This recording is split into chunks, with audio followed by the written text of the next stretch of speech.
And I welcome each and every one of you who are joining us on Kailasa TV and on Nithyananda TV and on the Facebook, Instagram, on Twitter, on YouTube as well, and all of the viewers who are joining us from all the de facto spiritual embassies across the world in more than 1,500 locations, all the Kailasas that the Supreme Pontiff of Hinduism has established, the ecosystem that Supreme Pontiff of Hinduism established, as well as all of the gurukuls, the de facto, gurukuls, the devalayas, the annalayas, and all of the various different Paduka mandirs, the satsang centers, and even each and every one of you who is joining us from home, from wherever you are, perhaps from the comfort of your living room, on your couch, wherever you are. I welcome you now warmly for this very auspicious Venkateshwara Bhava Samadhi Darshan, as we are approaching fastly the very occasion of Krishna Janmashtami. This is a very, very special time to be able to worship Bhagavan Sri Venkateshwara and have the darshan of Bhagavan Venkateshwara. Many of you might be feeling extremely stuck, especially with a global economic crisis at hand, perhaps not able to job as much as you'd like to, not having that stability of being able to have the job, or perhaps you're feeling like no matter how much you're earning every single time, you don't know where the money is going. It is simply moving out of your bank, and you end up in the same situation once again, living paycheck to paycheck. And perhaps you feel, of course, there's more than 15% of people in India right now, and various more astonishing statistics in other nations on the number of people who are unemployed and not having a job right now as well. And there's so many people across the world who are feeling the extremities of the effects and consequences of the global economic crisis, as the world needs to stay at home and the value of life is becoming more and more.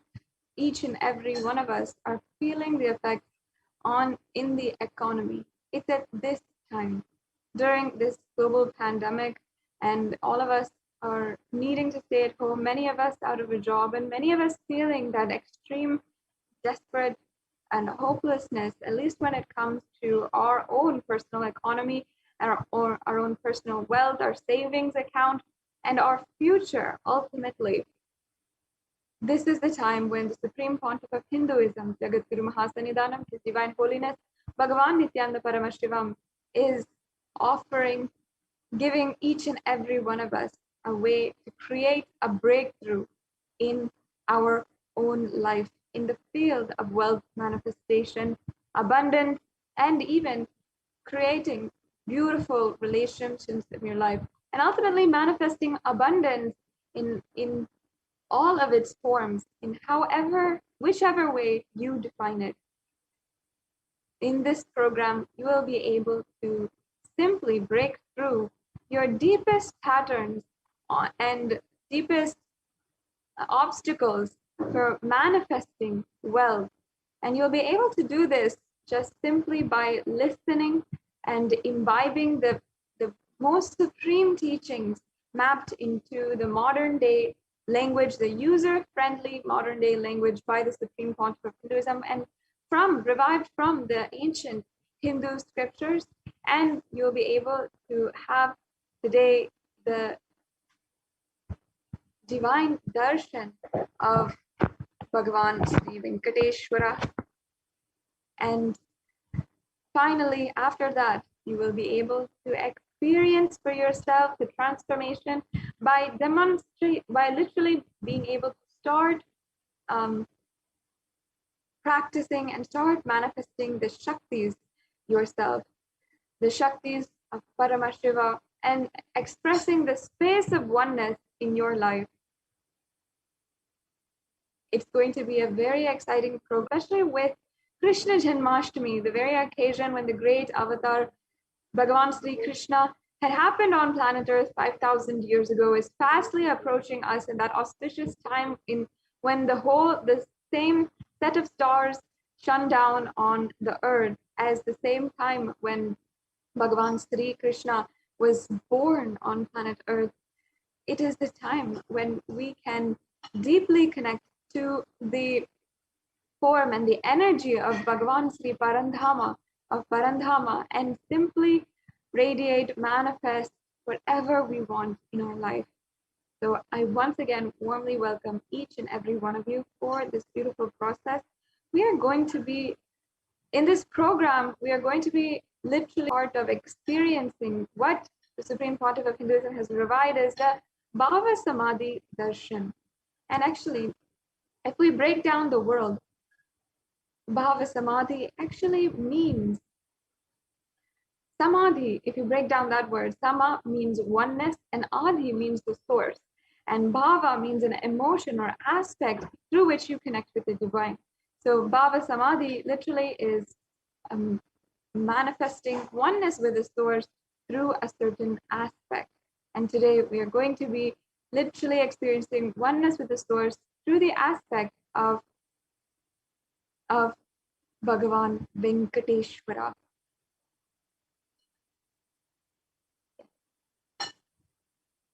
Thank you. Can we go on to the next slide? Thank you. And the aspect which you choose, that through that bhava, being one with the source, or samadhi is bhava samadhi. And of course, knowing this aspect is the ultimate, and being in oneness with that is bhava samadhi. So knowing the aspect, the bhava of connecting with Bhagavan Sri Venkateshwara is the ultimate, is what is being in oneness. And that is ultimately Bhava Samadhi Darshan.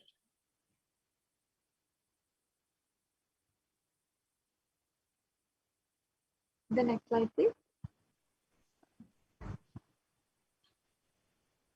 And a few fundamental understandings that all of us need to understand and internalize about the science of Bhava Samadhi Darshan is that divine cosmic beings are real. They manifest from Kailasa, the enlightened time-space zone, through deities and incarnations.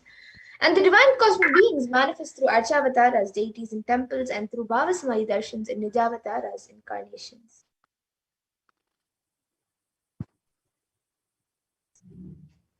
Bhava Samadhi Darshan awakens your Kundalini Shakti, which is actually the latent potential energy in every human being. It's the awakening of Kundalini Shakti, which results in the extraordinary abilities expressing through us, like the third eye awakening, the ability to have remote vision, the ability to scan anyone's body, even as levitation, teleportation, and even materialization. And these powers are actually what you're about to witness in the demonstration of the extraordinary powers as well. And this influx of subconscious energy visibly slows down the aging process and also improves immunity to disease. And with increasing levels of coherence, the whole brain comes alive, turning into a superconductor of conscious energies that heal, empower, and transform our lives. Having darshan or even having a glimpse brings lasting transformation in us, literally cleansing lifetimes of karmas, and you will experience the superconscious breakthrough. It's literally like hitting the reset button on your being.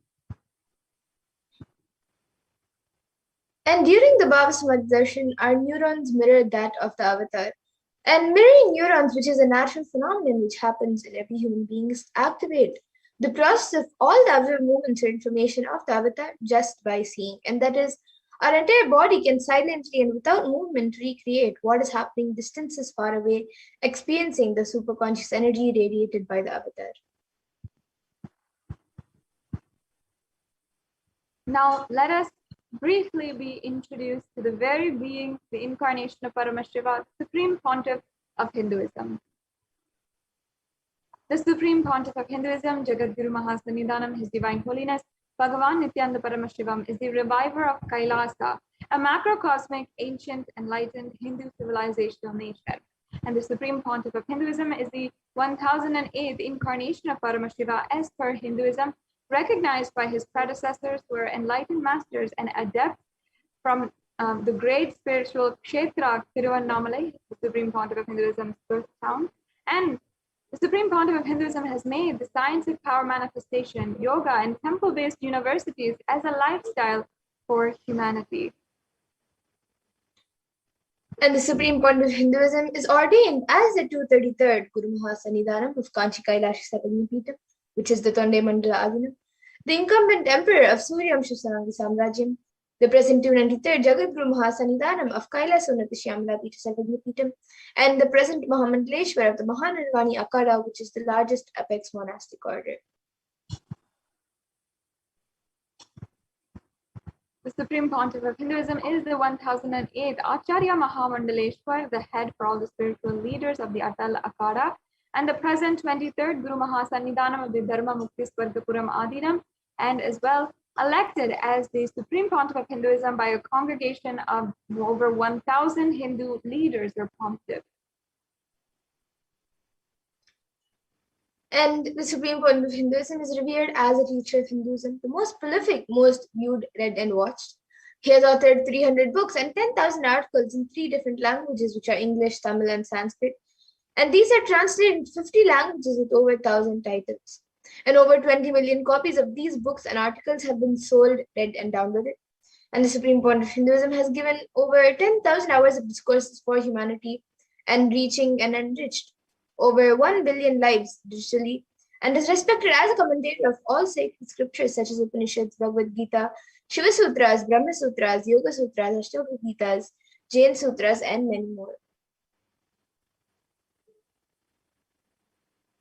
And as well, the Supreme Pontiff of Hinduism is honored as the leader of Hinduism, the most awarded leader, and the reviver of over 100 ancient Hindu sampradayas, including the Rudrakanyas, the Rudras, the Rishis and Rishikas, Bhairavas, Bhairavis, and Sannyasis. The Supreme Pontiff of Hinduism is also the establisher of the largest Hindu university, Kailasa's Nithyananda Hindu University, satellite campuses in more than 150 countries.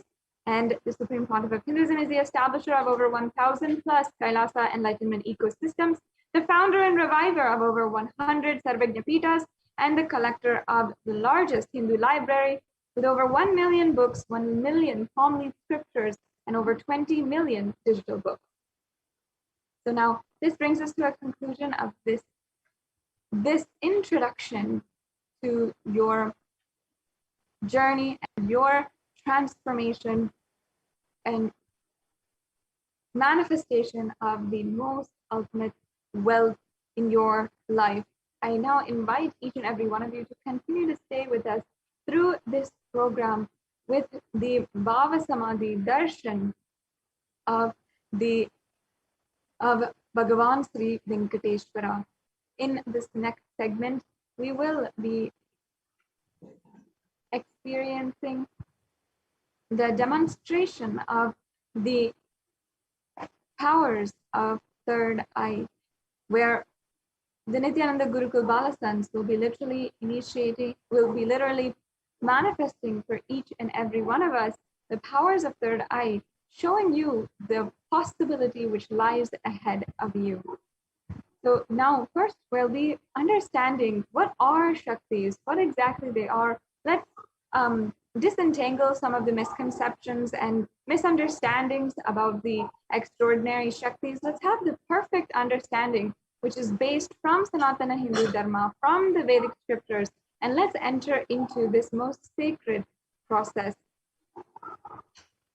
Yes, so today, the Balasans and the Nityananda Yogis and the initiated disciples of the Supreme Pontiff of Hinduism will be demonstrating the powers of third eye awakening and sharing with all of you the experiences and results of the extraordinary manifestation of the divine powers awakened in us through the Diksha, the science of Diksha initiation.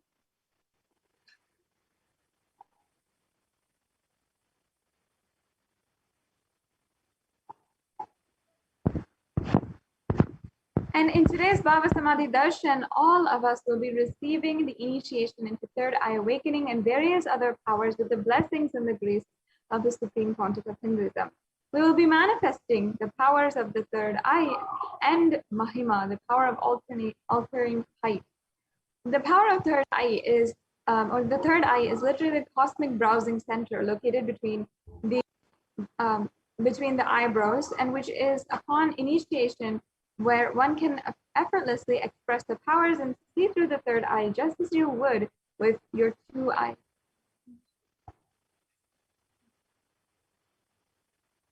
And now let's understand what are Shaktis. What exactly are these Shaktis that we are speaking about, how they work and how they manifest?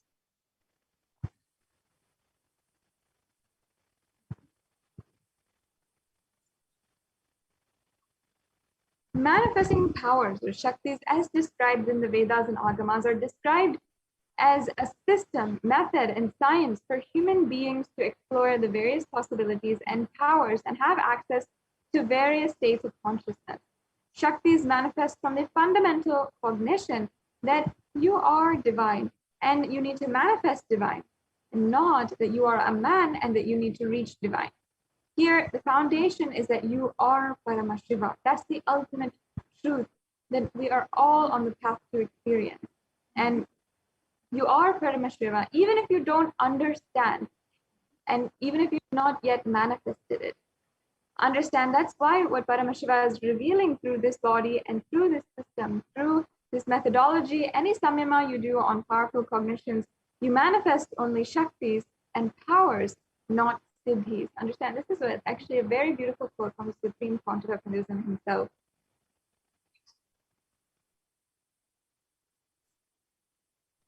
And some of you might have heard the term Siddhis, as it is a very common term used for any type of external manifestation. So let's look at the difference between Shaktis and Siddhis. So these Shaktis expressed from the space of enlightenment as a side effect of feeling connection and high integrity with the Guru, and are a source of enlightenment, whereas the Siddhis are powers that manifest from tapas or penance for enlightenment and are on the path of enlightenment.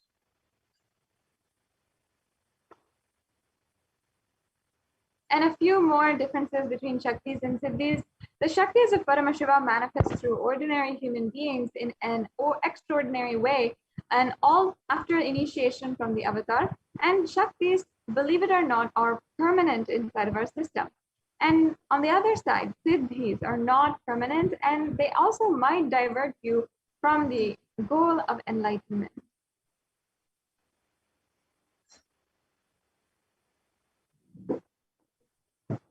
And the source of all these Shaktis, Paramashiva, is the primordial divinity of Hinduism, the ultimate reality and cause, which is self-effulgent, Swam Prakasha, all-pervading, unchanging, beyond time, space, form, and causality. And as the fundamental base of Avyakta, the unmanifest, and Vyakta, the manifest existence, he performs the Pancha Kritya, or the five cosmic acts of Shrishti, which is creation, Sthiti, which is sovereign rulership and maintenance, Samhara, which is rejuvenation, Trobhava, which is pulling out of delusion, and Anugraha, which is liberating grace for all living entities.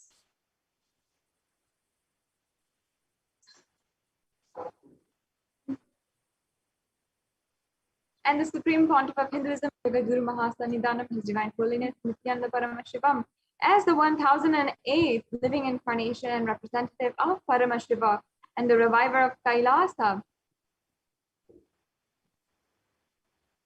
the ancient enlightened Hindu civilizational nation, or the great cosmic borderless Hindu nation. Ever since the beginning of the Hindu civilization, Sanatana Hindu Dharma has been the cradle of enlightened beings on planet Earth and highly advanced sciences. It was where the science of enlightenment and powers or Shaktis were actually lived and taught as a lifestyle. For the first time in modern day, the Supreme Pontiff of Hinduism is reviving these yogic sciences and transmitting it to the world at a record-breaking and never accomplished before way. And all of this knowledge, this science of power manifestation, these Shaktis, are passed down from one generation to the next through the initiation by enlightened gurus. So the Supreme Pontiff of Hinduism, being recognized as an incarnation by his gurus at a very young age, was trained and taught these sciences to revive the initiations and knowledge repositories for billions to manifest the science of power manifestation. And it was taught from the disciplines of Vedanta, Tantra, Sri Vidya, Yoga, Yoga Powers, Mantra Shastra, Siddha Vidya, Science of Aushadha, Advaita, Bhakti Yoga, Paramashiva Jnana, and much more.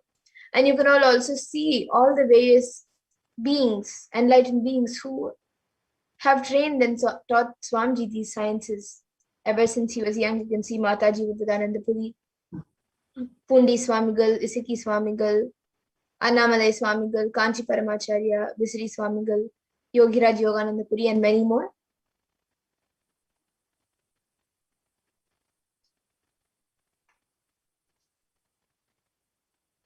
Now, let us understand how we can awaken the divine Shaktis in us. How is it possible for each and every one of us?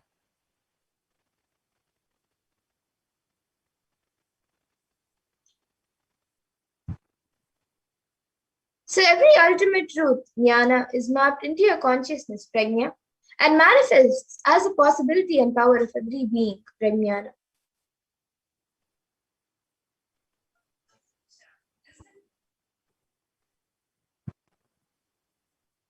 And there are four aspects of evidence or pramanas that actually authenticate those signs of power manifestation. The first is the Shastra Pramana, which is the eternal and unchangeable truth revealed in the source scriptures of Sanatana Hindu Dharma. Then there's the Apta Pramana, the experience and result of the Aptas or the authorities of Hinduism, the Vedic rishis, the scientists who literally time tested and verified the science. And then there's the Atma Pramana, the evidence and experience of your own guru, the one who is imparting this science to you, which is as valid because the guru takes responsibility for you to manifest and to make and to map all of the ancient experiences, the source scriptures, into what is easily digestible for each and every one of us. And we also have the Pratyaksha Pramana, which is the empirical evidence from observation and scientific experimentation.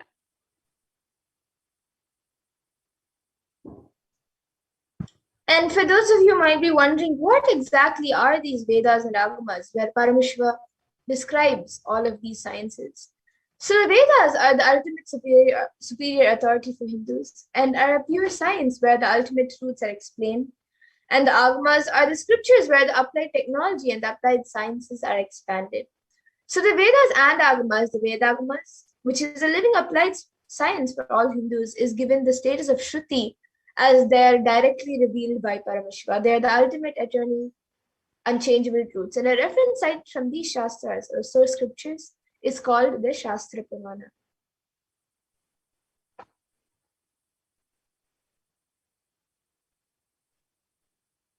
Now, let us get ready to witness a very unique and exciting demonstration of the power of third eye. Let's understand and all the different pramanas of the power of third eye, and then we'll be entering into the demonstration as well. Yes, so we'll be first getting in the power of third eye, which is seeing with the eyes blindfolded.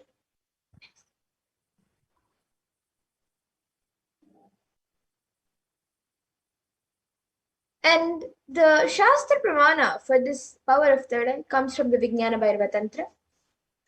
Kapalantarmanonyasya tishtannmilitalochanaha kramena manasodadyat lakshaye lakshyamuttamam. And the translation for this is, by fixing the mind on the inner space within the crown center and sitting stably without any movement, having the eyes closed in succession, by that stability of the mind in inner space through the power of the third eye, one directly sees the ultimate goal Lakshyam by having the vision beyond the sight that reveals any object or place, attaining the space of oneness with the source, Paramashiva.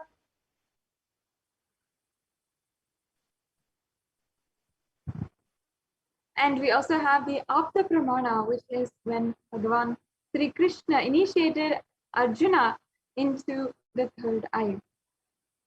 And I request if Madhura can just chant the Shastra Pramana, the Apta Pramana. Yes. Natu mam shakyase drashtu manenaiva svachakshusha divyam dadami te chakshuhu pashyame yogamaishwaram. And Bhagavan Krishna says to Arjuna, But you cannot see my cosmic form with these physical eyes of yours. Therefore, I grant you the divine third eye vision beyond my cosmic opulence. In the Hindu Purana, the Bhagavad Gita, Bhagavan Sri Krishna initiated Arjuna into the power of third eye to behold the Vishwarupa Darshana, the Krishna's form and the cosmic form. And in the 11th chapter of Bhagavad Gita, it contains a description of Bhagavan Krishna's cosmic form, which is completely narrated by Arjuna as he sees Bhagavan Krishna through the third eye.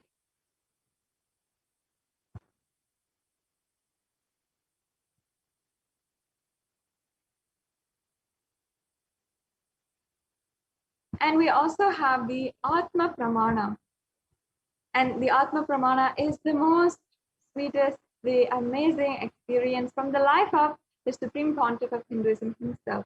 At a mere and impressive age of just 12 years, when the Supreme Pontiff of Hinduism had intensely decided to experience the literally going beyond all pain and all suffering, and not just for the experience of enlightenment, but for initiating millions upon millions of people in the future, all of us Kailashians, into this very power and into expressing oneness with the divine. In Swamiji's own words, he says, the very first time the experience that I was able to see everything around me, above me, the whole 360-degree 10 directions below me, everything, I realized not only I was able to see, I was able to feel and experience all of that as me. And next, we have the Pratyaksha Pramana. In 2005, the Supreme Pontiff of Hinduism had literally given a very, very profound breakthrough to the scientific community with studies and measures which compared the metabolic cell activity of the brain in conscious and meditative states using positron emission tomography. And as you can see, this is Supreme Pontiff of Hinduism in 2005, when literally the global scientific community had the opportunity, literally the blessing to literally just have the glimpse inside the brain of an avatar. And they have and gathered so much of evidence of very supernal spiritual realms that each and every one of us are capable of, even within the human brain. And they saw that when doing daily activities, high activity is measured in the brain where third eye is located. And when in deep samadhi, only the third eye region is active and almost 90% of the rest of the brain is at peace.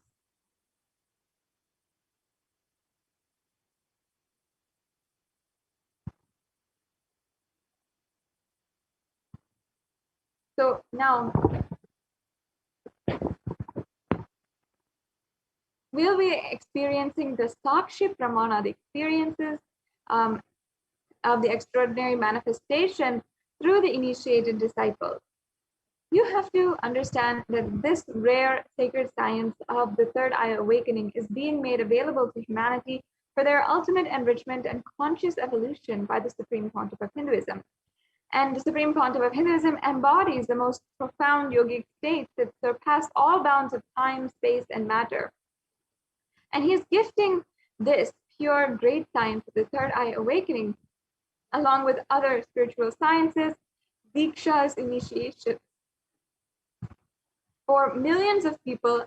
And millions of people have actually been able to practice, play, and demonstrate these powers. And now, without further ado, we'll be entering into the demonstration which Ma Madhura will be conducting for us. Get ready to literally be blown away and see the possibility, understand the possibility that you have ahead of you.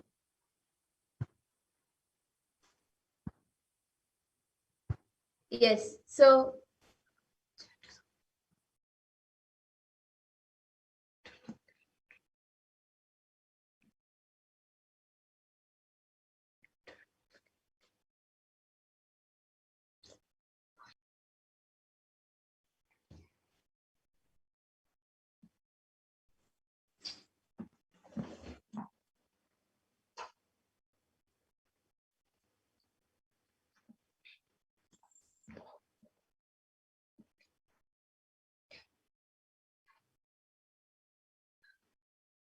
Yes. So now with me, I have this IBAN, which I will be using today for the power of third eye. So in front, it is a thick opaque plastic sheet, and in the back, there is thick sponge, which will not allow any type of light to enter around the eyes, and will also cover the bridge of the nose. And this is actually scientifically proven by ophthalmologists. So this IBAN will be put on my eyes, and once that is done, any of you watching us live on YouTube can put your comments in the YouTube comment section, and you can put anything you would like me to read, and I will be reading it out. So now I have a volunteer with me who will be putting on this IBAN on my eyes.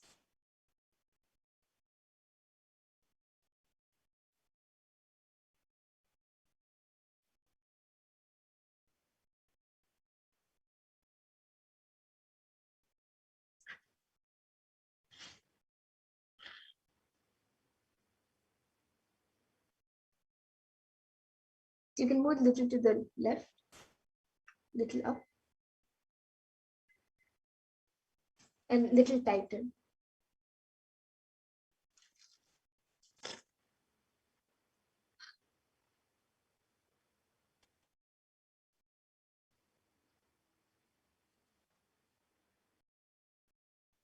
Yes, so now the IBAN has been put on my eyes, and can you just adjust it a little bit here? Maybe?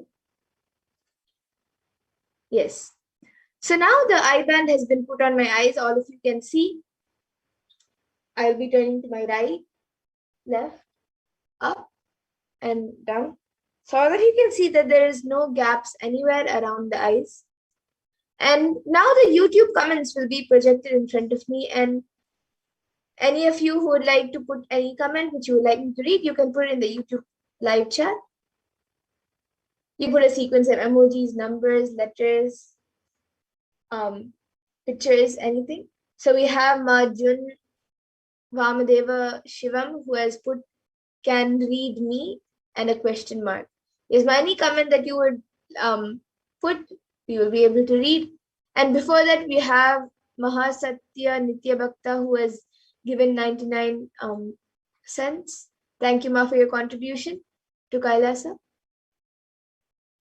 Yes, and anyone else who would like to put your comments, you can put it. You can put a sequence of emojis, numbers, letters, pictures,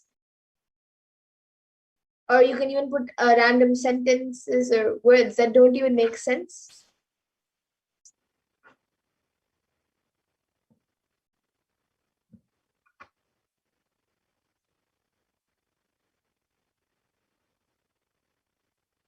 And we'll also be projecting the YouTube comments in front of all of you, for all of you. So all of you can also see the YouTube comments. We have Marjun Vamdeva Shivam, who has put "can read me."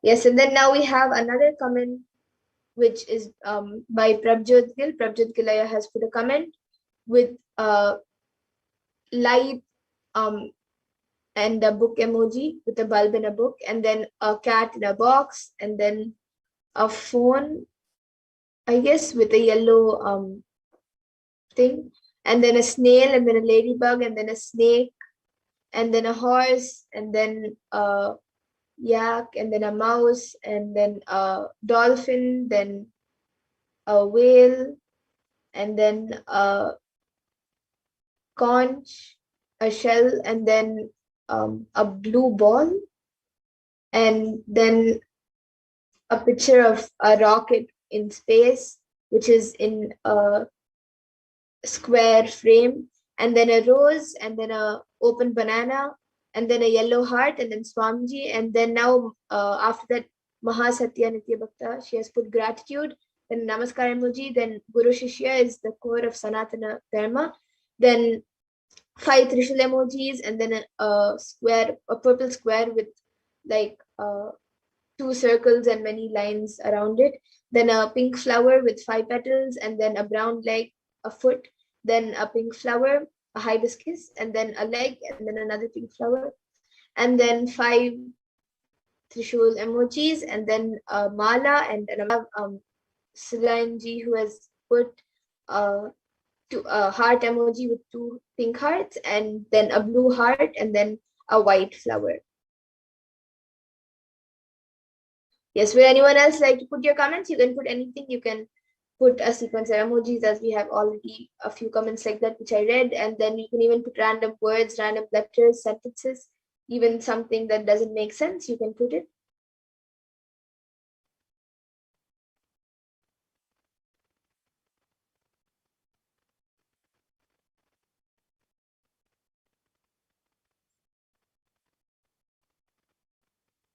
Would anyone else like to put in your comments?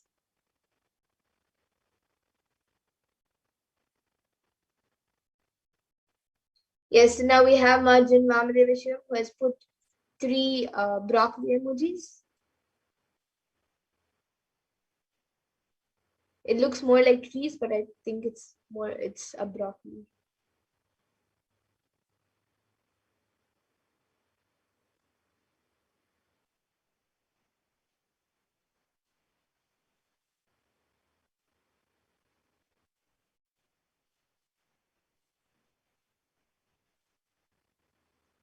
And then Masananji has put a namaskar emoji, and then thank you, and then a red heart.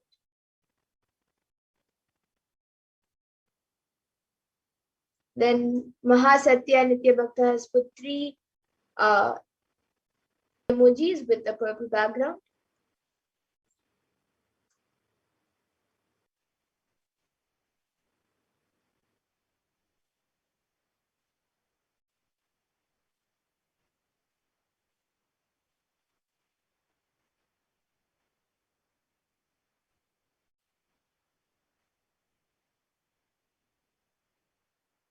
Yes, would anyone else like to put your comments? Anything which you would like me to read?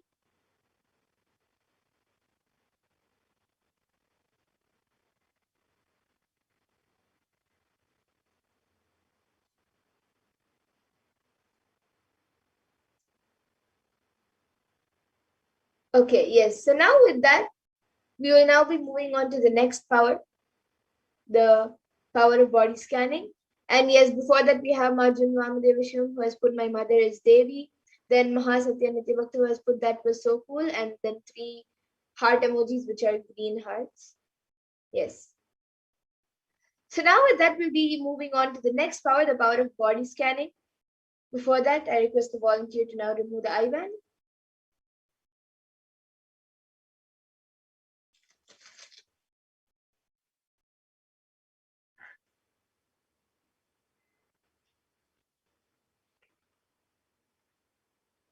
Yes, so see, the IBAN is just as it was before.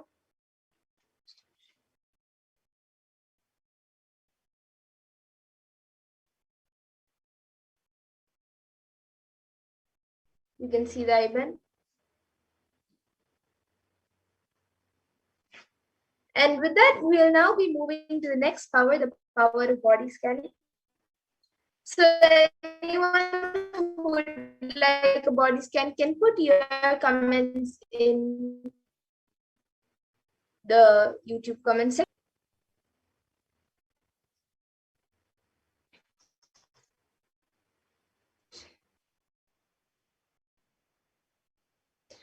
So in this power of body scanning, this power of body scanning awakens the ability to scan anyone's body, to scan any problem, any diagnosed issue, or any problem.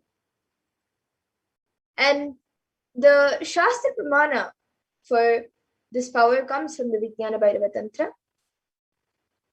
Swadehe jagato vapi sukshma sukshmatarani cha tattvani yani nilayam dhyatvante vyajyate para. And in this verse, Bhagavan Paramashiva says, he tells the science of how the power of body scanning works. And the Apta Pramana for this power is when a Siddha named Thereya, who was a prominent disciple of Agatya, performed an open head surgery for a person who had come to Agatya with a complaint of a severe headache. So that time Agatya uses the power of body scanning and reveals that there is a small therai, a type of frog sitting in the person's brain and cured of the headache, and thus Therayar gains his name, which is Therayar.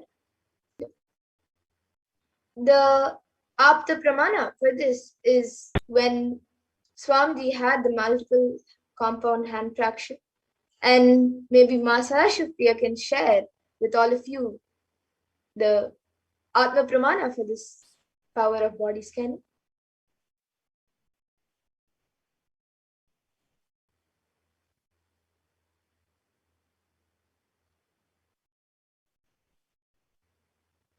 Yes, so the power of body scanning is when the Supreme Point of Hinduism had a multiple compound hand fraction, and he was taken to the hospital. And at that point in time, they revealed that Swamiji had been poisoned without their knowledge. So, due to that, due to the poisoning, Swamiji said that he scanned his body with using the power of body scanning. He scanned all the imbalances and uh, problems that had happened in the body due to the poisoning. And then he used allopathy as a second technique, as a second opinion to verify the findings of what the body scanning revealed.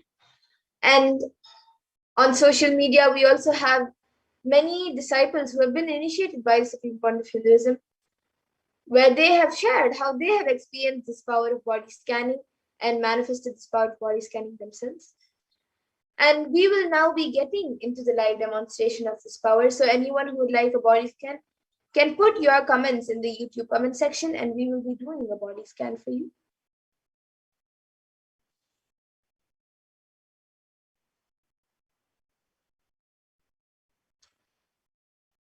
Yes, so we have Pooja Kumar who has asked for a body scan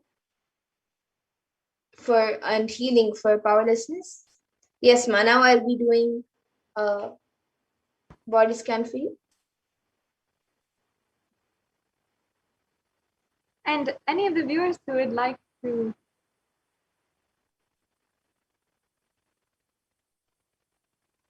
request a body scan, or if they'd like to find a spiritual solution for what they are facing right now, no matter what it might be, you can ask in the comments about having a body scan, and you can ask for something specific, or you can simply ask for Mama Dura to body scan anything, whatever might be there that you might not know, but the third eye can reveal. So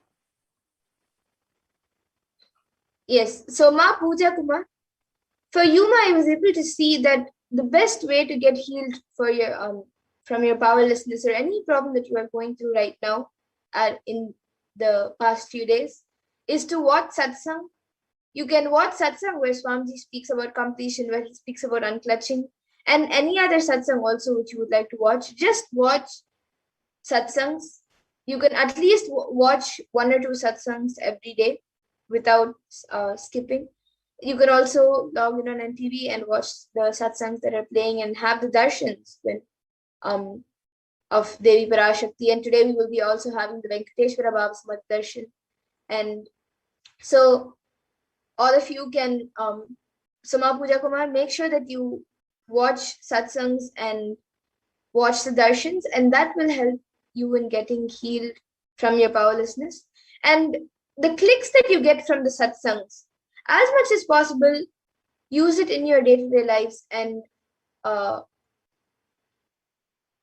use those techniques, use those clicks in any action that you do. Apply those techniques and clicks. So that was what I was able to see for you to get healed from any problem that you're going through now, whether it's related to whether it's physically, mentally, or emotionally. And that will help in getting healed from any powerlessness that you are going through right now. And yes, Marjun Vamadevashivam has asked for a scan for the fatigue. Yes, Ma, now I'll be scanning you. And Ma Pooja Kumar, you can get back in the comment section if you were able to relate. So Majun Paramashivam, now I'll be scanning you.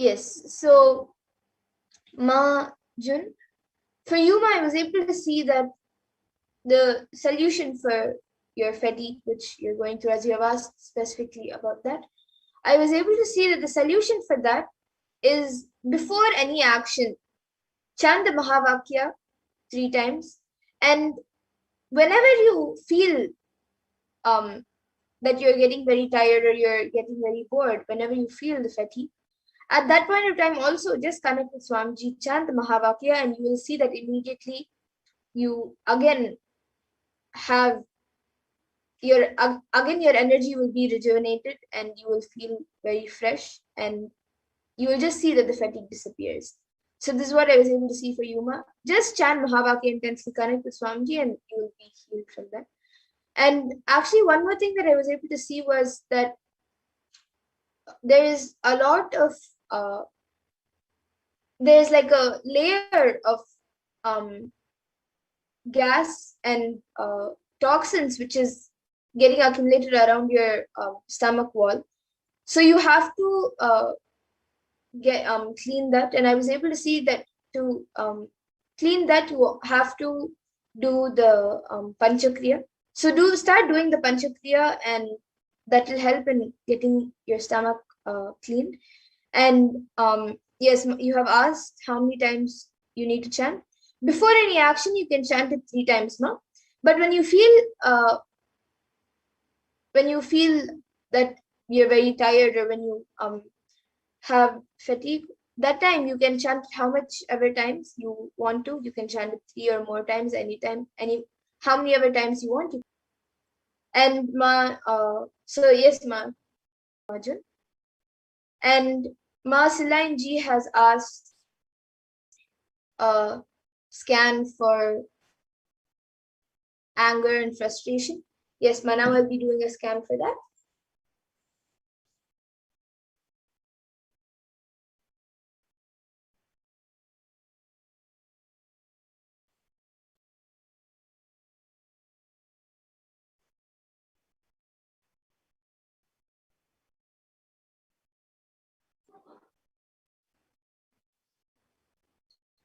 Yes, Ma. So, Ma Silain ji, for you, I was able to see that whenever you feel that you're getting angry, or whenever you feel frustrated, whenever that anger and frustration comes up, don't use that anger to destroy yourself or to destroy your space.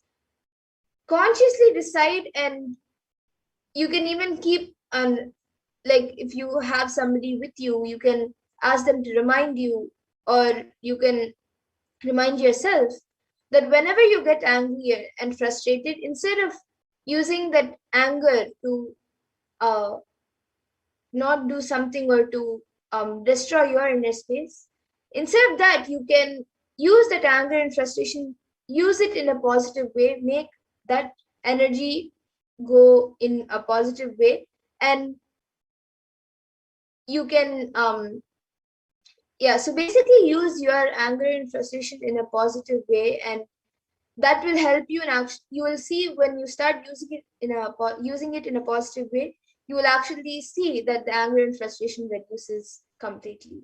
So this is what I was able to see. No? Just start using the anger and frustration in a positive way. If you have somebody with you, you can ask them to remind you to use it in a positive manner whenever you get angry or frustrated, just to remind you. And you can also consciously decide to do that and take that energy to do something good, and to use that energy in a positive way instead of a negative way, and that will help you a lot. And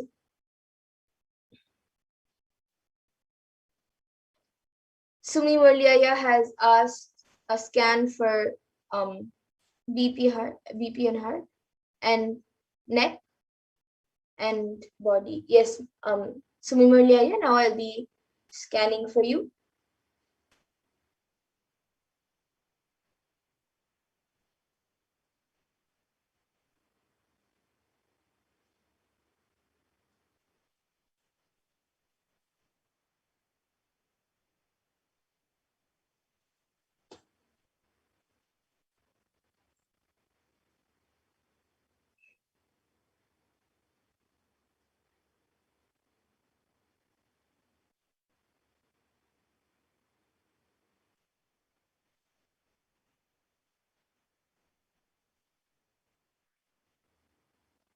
Yes, Aya. So for you, I was able to see that for your blood pressure in your heart, I was able to see that you have to do yoga. Even this is for your neck and body also. For your entire body itself, you have to do it. You can do the Pratama Vinyasa Krama, the entire sequence. Do it intensely every day. You can do it at any time, but do it intensely every day. That will help in you becoming more healthier. And another solution that I was able to see specifically for the blood pressure and for your heart, I was able to see that you have to take castor oil and have a more healthier diet, more healthier and more vegetable and fruit based diet. You can have other items also like rice, chapati, and other stuff, but make it more as much as possible, at least in two of the meals or at least in one of the meals, you should have more fruits than any other item. So this is what I was able to see for you, Aya. You can get back in the comment section. And yes, now we have Prabjot Gilaya Aya who has also asked for body scanning, and we have Ma Pooja Kumar, Marjan, and Mas Lenju who have gotten back saying thank you. Yes. And now, Prabjot Gilaya, I will be scanning for you.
Yes. So, Prabjot Gilaya, for you, I was able to see, Aya, that right now you are quite healthy. It is just you are going through lots of confusion and you're not exactly sure what to do about it. And the solution, which I was able to see for that, what Paramashiva revealed, is that you have to take things, you have to do things in a more sincere way and in a more organized way. And that will help you to not get confused about life, confused about anything that you do. Start being, you should start having everything in a more organized way and also um, in a more relaxed way, but in a sincere manner. You should not, you should be sincere in the work and not, you should not take the anything, you should not take it very casually, nor you should take it very seriously, but you should do anything that you do, you should do it sincerely and intensely. and that will help you getting out of the confusion. So this is what I was able to see for you, Aya, Prabjot Gilaya. And you can get back in the comment section if you were able to relate. And yes, with that, we will now be concluding this power manifesting segment and moving on to the further segments of this program where we will be learning much more about Teshwara. I thank all of you who have joined us today for the power manifestation, and we will now be moving to the next segments of this program where we will be learning more about Bhagavan Venkateshwara, who is Bhagavan Venkateshwara, and much more.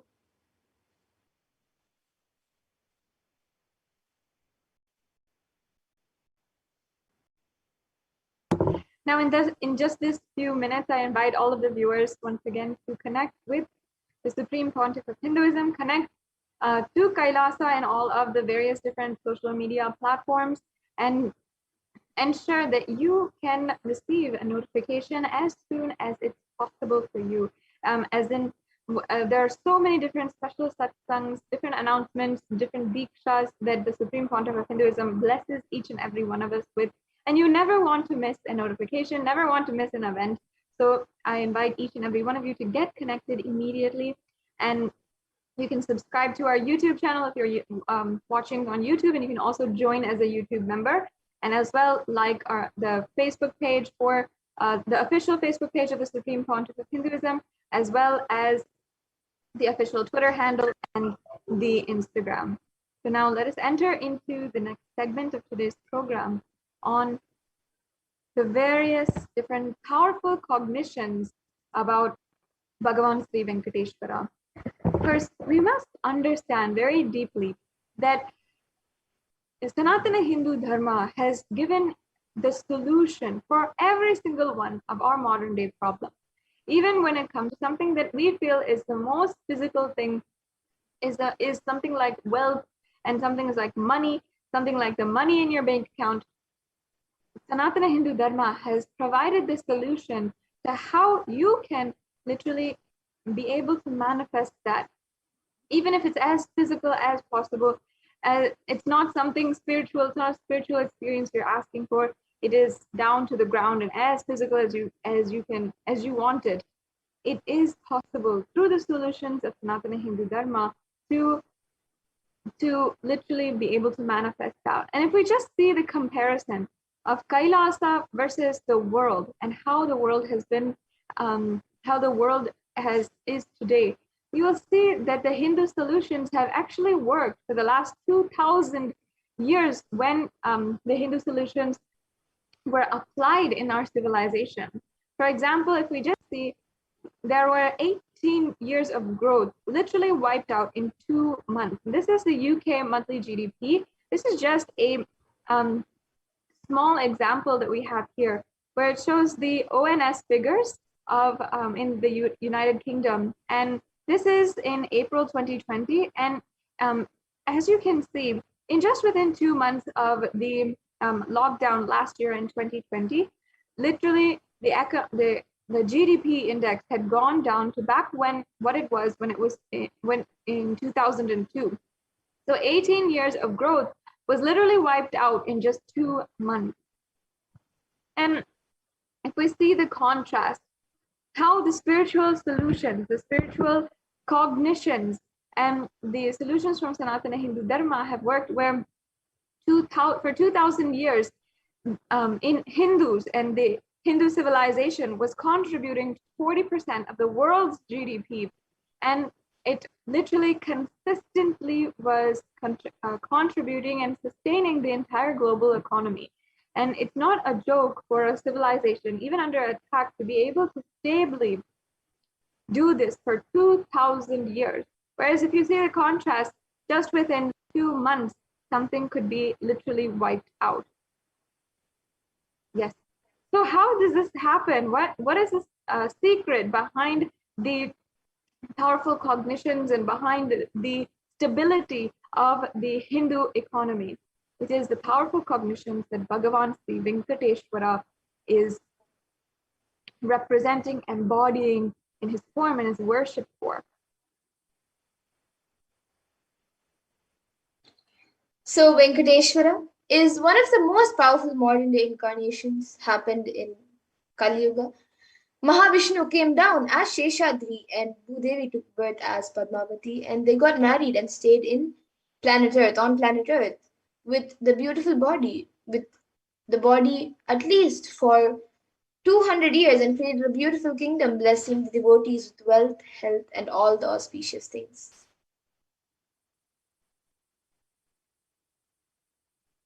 He decided to stand in Tirumala, making himself available to all the devotees, and Venkateshwara just became the deity. The very body, how he is standing right now, even as you have darshan of Bhagavan Sri Venkateshwara in Tirumala Tirupati temple, he is that very body which he had been alive inside in so many thousands of years ago. And he had just become an Archavatara. Archavatara means the incarnation in the form of the deity to receive all the worship and the devotion of his devotees. So Srinivasa became Archavatara, standing in Tirumala and gracing the whole world, the whole universe, showering wealth. And Venkateshwar also has Shri, which is Devi Mahalakshmi, the goddess of wealth and prosperity, within his chest.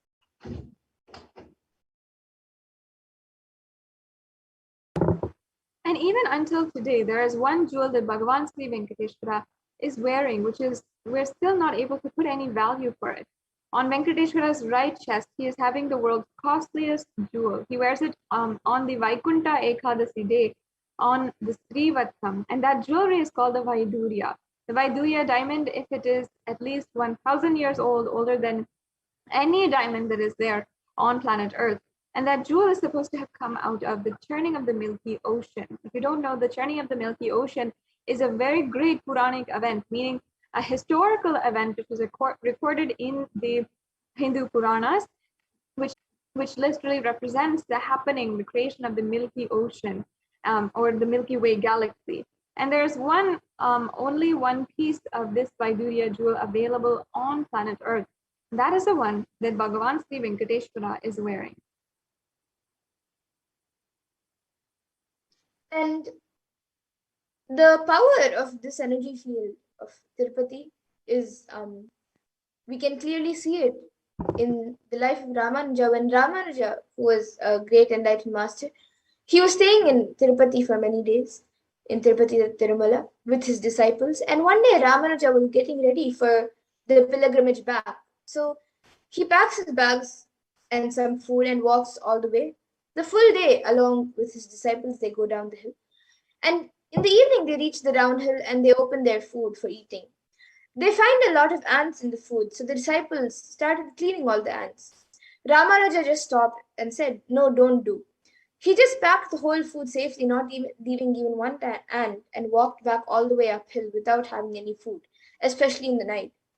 All the disciples were wondering what had happened. And after going to the top of the hill again, Ramanuja opened the food and said, "Now leave the ants here, because we don't know how many janmas or lifetimes they meditated and did punya to take birth in the presence of Tirumala, the energy field of Venkateshwara. So we have no rights to take them out of this energy field and leave them somewhere else. Because when masters become become deities, siddhas come to live around in their presence. So when deity becomes masters, naturally all the siddhas and all the high level beings comes to live around them.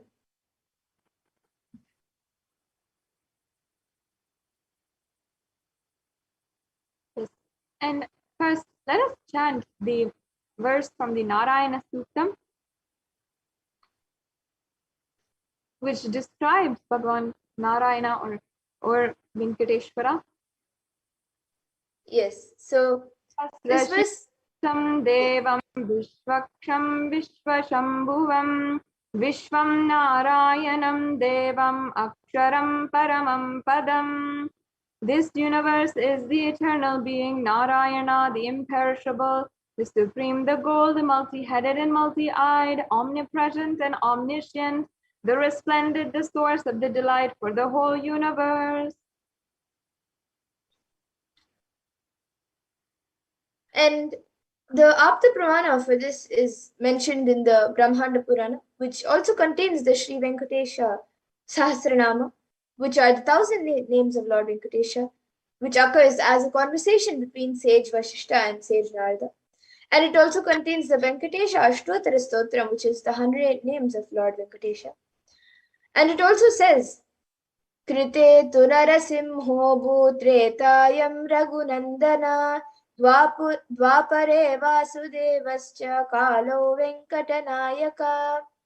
And the translation for this is, in the Krita Yuga, Lord Narasimha; in Treta Yuga, Lord Sri Rama; in Dwapara Yuga, Lord Sri Krishna; and in Kali Yuga, Lord Sri Venkateshwara, or called the Pratyaksha Daivams, the living deities.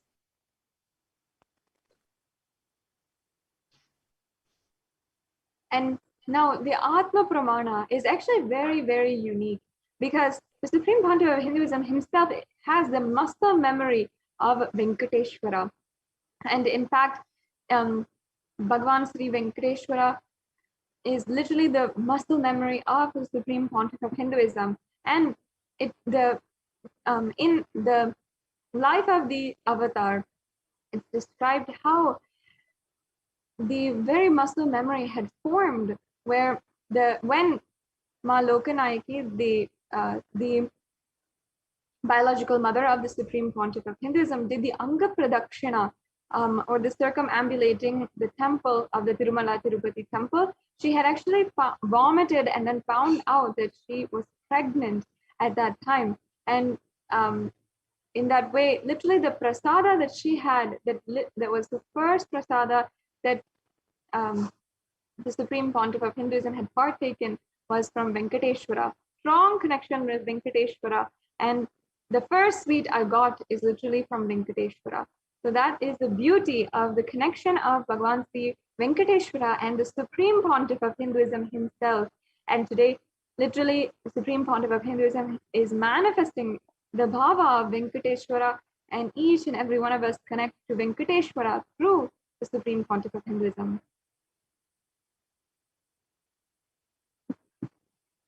In the Vishnu Sahasranama, Parashakti verse 6, it mentions the benefits of worshipping Bhagavan Venkateshwara. It says, Yasha prapnoti vipulam yati pradanyameva cha achalam shriyamapnoti shreya prapnotyanuttamam. And it says, he becomes endowed with great reputation and becomes the foremost amongst his kith and kin. He acquires undiminished wealth in this world and unexcelled prosperity in the other world, like liberation. Bhagavan Venkateshwara bestows all the Ananta Kalyana Gunas, divine auspicious qualities, and the one who worships him receives abundance in wealth and all other dimensions of life.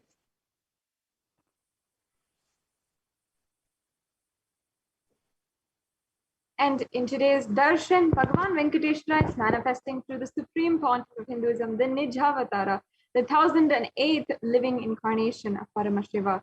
And today you will receive the blessings and initiation to awaken wealth consciousness inside you.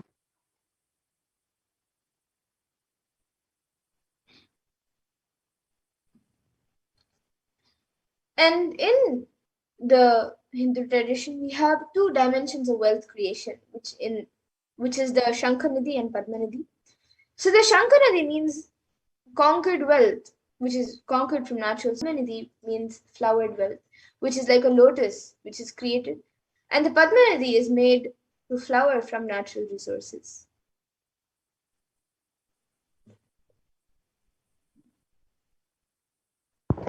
And there's two dimensions of wealth and wealth maintenance that is Kubera and Lakshmi. In the Vedic tradition, there are two major gods representing wealth. And Kubera holds wealth and sits on the wealth. And he, excuse me, he is a representative of the treasury and the stock market. Kubera enjoys the subtle power that comes with holding wealth and everything that it can bring. And Lakshmi represents the wealth that is flowing, circulating, and current. Lakshmi uses wealth to enrich herself and the world. Lakshmi creates wealth effortlessly, uses it freely, and distributes it unconditionally.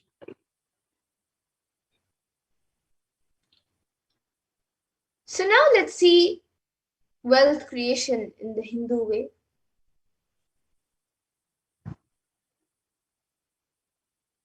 Understand that life can be equated to two things. One is the ability to achieve what you want in the inner or outer world, and two is just getting stuck in both the worlds. These are the only two equations.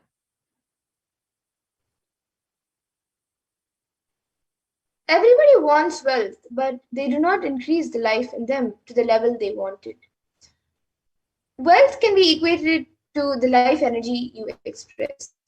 It is a straight equation because, as of now, a normal man has wealth as the first priority in the life. So, if you don't have wealth, don't blame anybody. You are not expressing life in you. Life energy is not happening in you.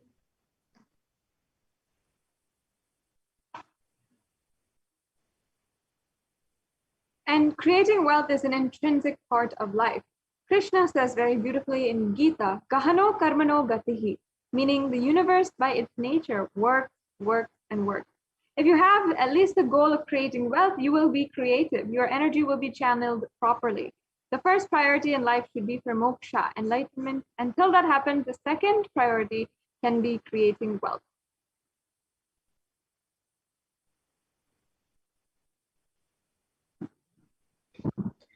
And creating wealth makes you non violent because your whole energy becomes creative. Creating wealth brings tremendous interest in life and non violence.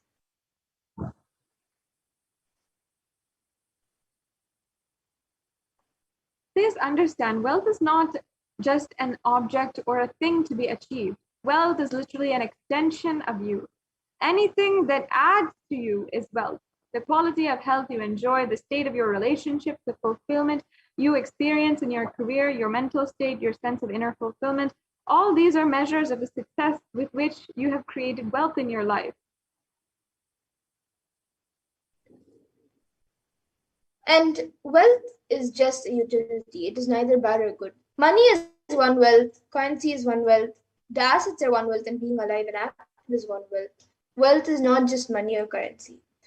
All the four put together, which is money, currency, assets, and being active, all of this is wealth.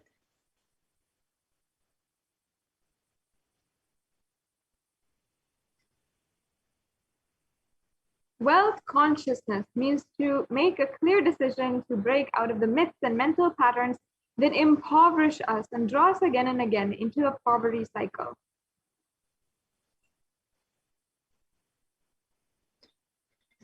And you don't manifest your desire, you manifest your cognition. So, what you cognize and perceive as reality is what you manifest.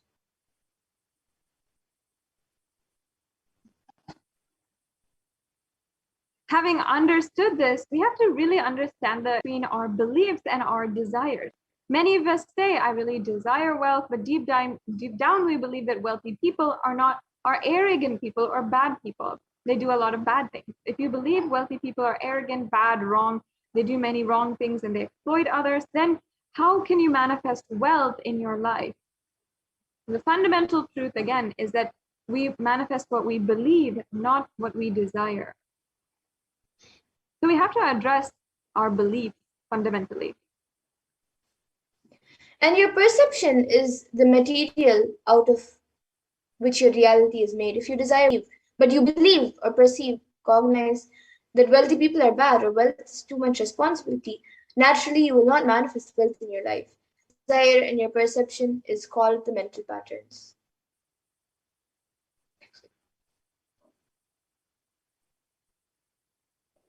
Now, let us analyze deeply all the beliefs that we usually carry about wealth, the common perceptions that we have about wealth.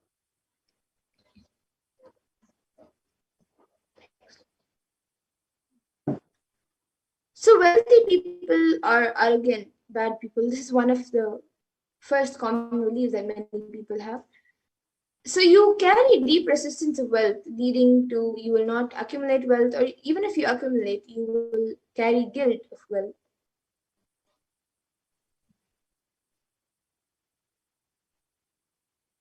And the truth is that arrogance does not come by wealth. Arrogant people will be arrogant whether they have wealth or not.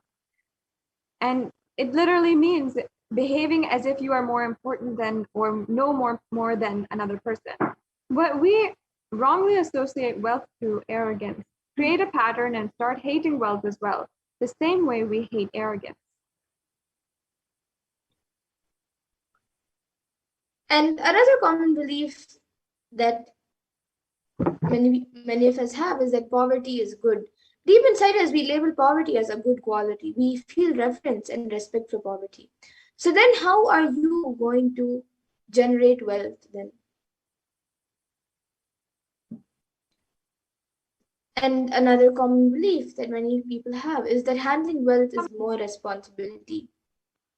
We also sometimes feel that handling wealth is more responsibility. We might feel uncomfortable and we might feel that whatever I want, I will not get it.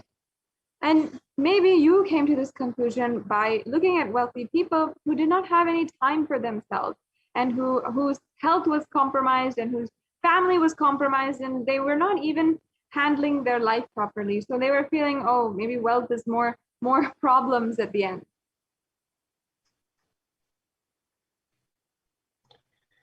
And a few more inadequate beliefs on wealth is that making money is a sin and wealthy people work smart but not hard. So the truth about these is that you can create as much wealth as you can, celebrate it and share it. Wealth consciousness is high creativity with high responsibility. And for the belief that wealthy people work smart, not hard, is that don't Swamiji says don't be too lazy to bend your body and mind to realize your dreams. Read the stories of any famous millionaire today. You will see that wealth does not come from a genie in a pot, in a bottle. And some of us even believe that we have to be worthy of wealth. Understand, wealth serves those who are wealthy in their very consciousness. There's nothing here about worth or whatever it is. And anything you cognize, you create a certain energy field about your cognition. You attract situations, people, and everything around you to make that cognition into reality. All you need is will persistence. And will persistence is when your decision where that you are not going to give up and you're on your intention, that is will persistence.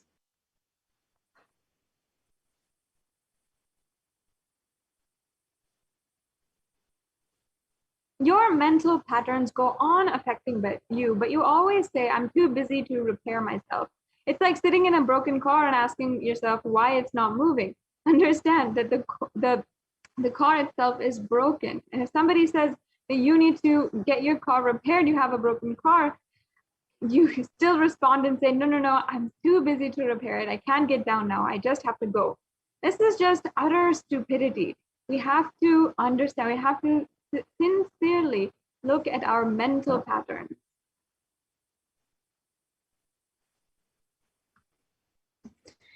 And some of you might be wondering how it is possible. Is it is and the answer is it is possible. You may be designed to have wealth, but you may not be believing or perceiving and cognizing it is your possibility. The first and foremost important step that you need to take or you need to do is being well.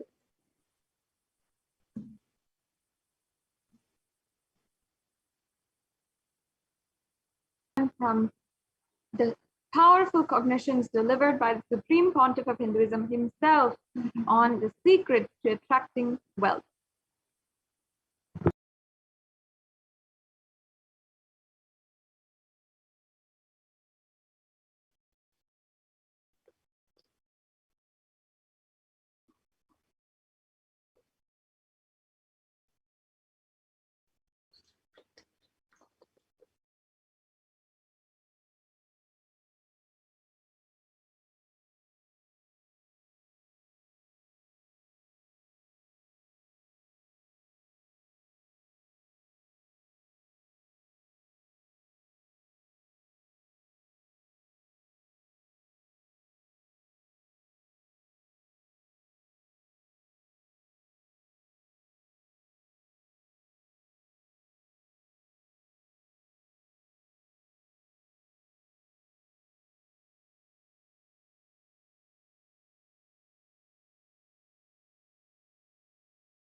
The first step we need to do, the first step we need to do,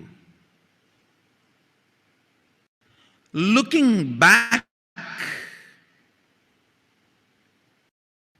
the gap between your desire and your cognitions, how you started perceiving wealth, money, how you started perceiving. I can tell you a small story. First time, how I was introduced to money and started interacting with money. I still remember my 3rd birthday.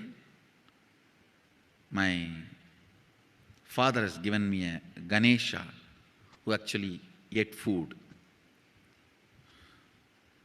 If you have read my biography, you would have read the incident.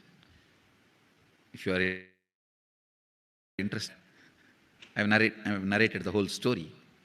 I was given that Ganesha as a gift, and I was so curious and busy with playing with the deity.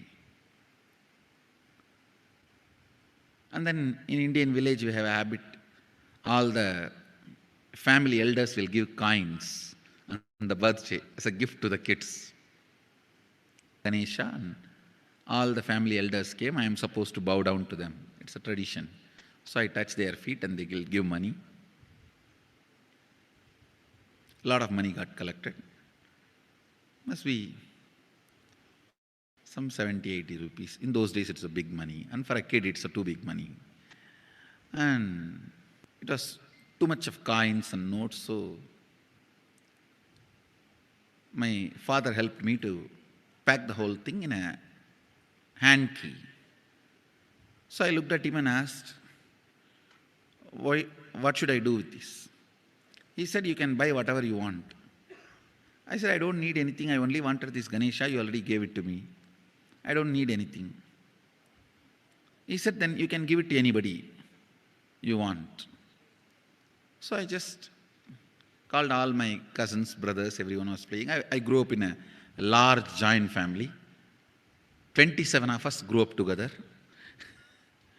So it's almost like a one school, small school. So all of them were playing. I called in my loud voice, hey, anybody wants, come and take this money? I don't want it. So 4 or 5 kids were running, and my elder brother ran fast and took the whole thing, whole hand key. My father told me to tell my elder brother to share everyone, to share with all. I said, I have decided I don't want. And I said, whoever wants, take it. So he took it. How can I interfere in this after that? It's up to him.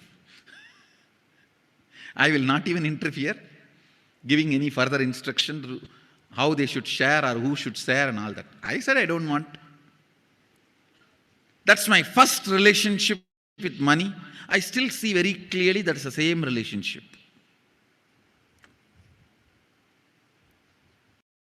Still, I don't touch money. I don't handle. Never felt the need. Anyhow, I am not saying this should be your pattern or this should be your... I am just giving you an example of how I started relating with. So now dig out how you started relating with money. That was actually my completion with money. I touched first time money only to give dana. Still I am doing the same thing. Still I touch money only to give dana.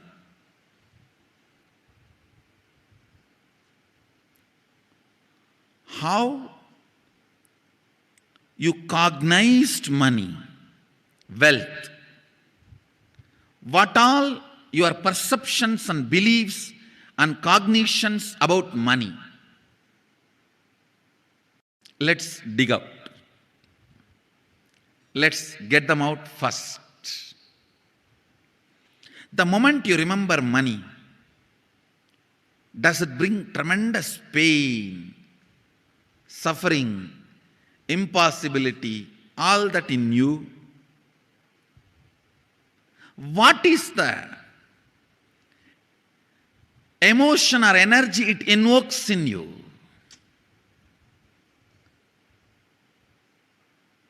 So put your pen to paper and just keep writing whatever comes to your mind.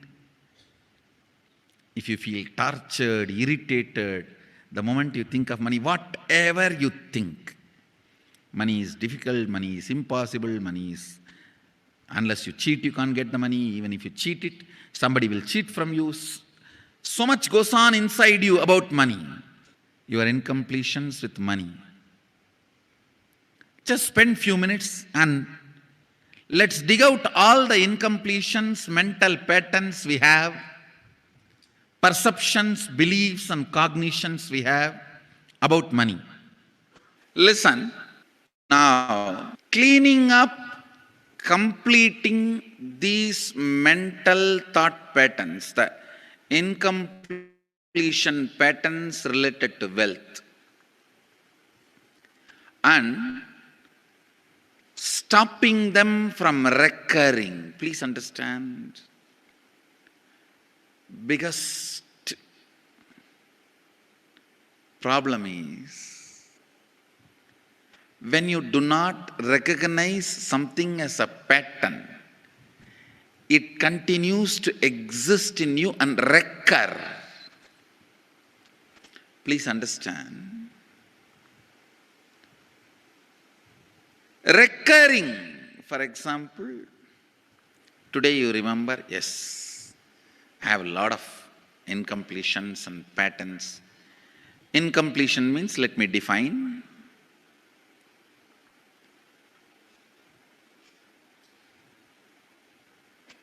Your past sitting in your present, not letting you live your future, is incompletion.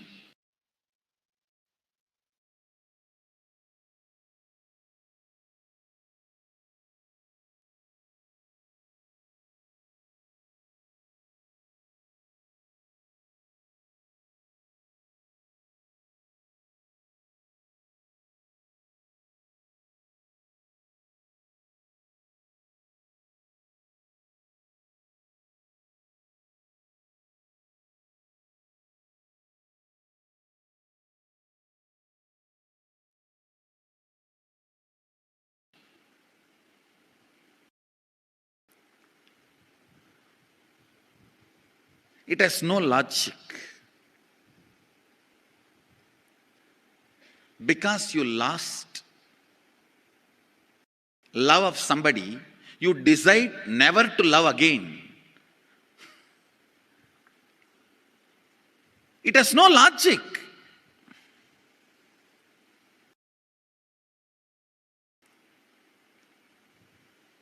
Tons of negative decisions, cognitions you make about life is incompletion. I'll give you one small example. 8-year-old kid is in the classroom. Teacher asks, who is the first Prime Minister of India? The kid jumps on the bench and shouts, Mahatma Gandhi. Naturally, the whole class laughs. Because Mahatma Gandhi is not, neither is Mahatma nor he is first Prime Minister. Okay, let's leave it. When the whole class laughs, she decides never to come in the front, jump up and be active. Even after 50 years, if she becomes a CEO of a company, a team meeting, she will be telling her ideas to somebody else and somebody else will be presenting. Even if she is the head of the meeting, she will continue to suffer the decision she made at the age of 8. How many of you see this is happening even in your life in some form? That is what I call incompletion.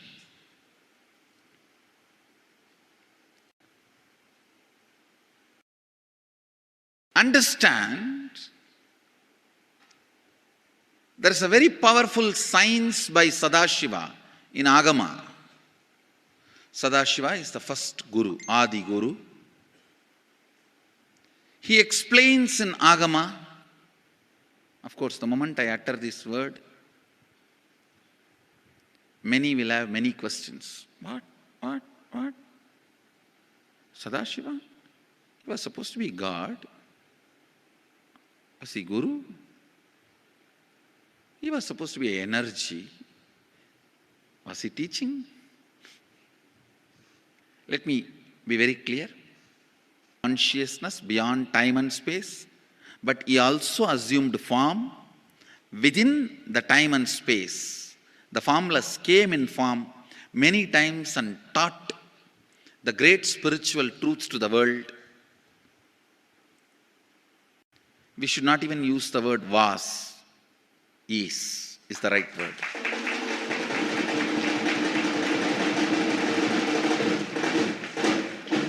He gives a beautiful science of completing with this incompletion patterns, known, unknown. Understand, if you know the reason for certain pattern, it is called known pattern. If you don't know, it is unknown pattern. Sometimes you will have a heaviness, suffocation, but you don't even know why. That is unknown pattern. Sometimes you know why you are going through what you are going through. That is known pattern. Known or unknown, you can complete. You can be out of it. It is possible. It is possible. I'll explain this science of completion. Understand, this one technique can help you whether you want to get rid of your headache or your whole ignorance and get into enlightenment.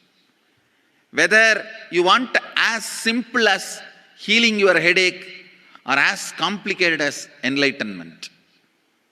Anything, this one technique can give you. This one technique, it is a complete end-to-end, alpha to omega.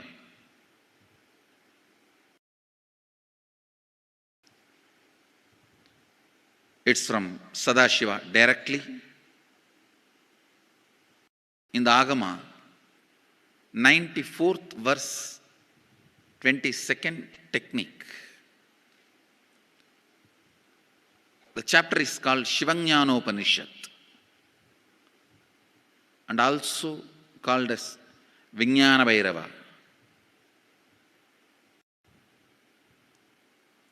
Chittat yanta kritir nasti mamantar bhavayet iti vigalpanam abhavena vigalpair uchito bhavet. You don't have to remember. I am uttering every time so that I will remember. That's all. No, it is just to keep the purity of the teaching. I want all of you to know, whatever I am sharing with you is my personal enlightenment experience, which is in tune with the earlier master's experience. My apta pramana, my atma pramana in tune with the apta pramana, means the earlier masters. The Shastra Pramana. Only that can become your Sakshi Pramana. Never learn from a person who does not have Atma Pramana, enlightenment. He will be only Pandit, repeating. Same way, never learn from a person who claims, yes, enlightenment, but does not keep his experience in tune with the Shastra Pramana and shares with you. It's always dangerous.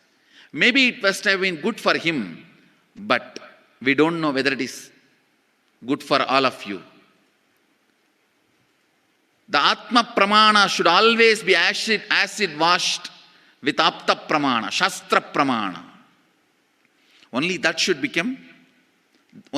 can become Sakshi Pramana, experiential reality for you. Never learn from anybody who has only knowledge, not experience.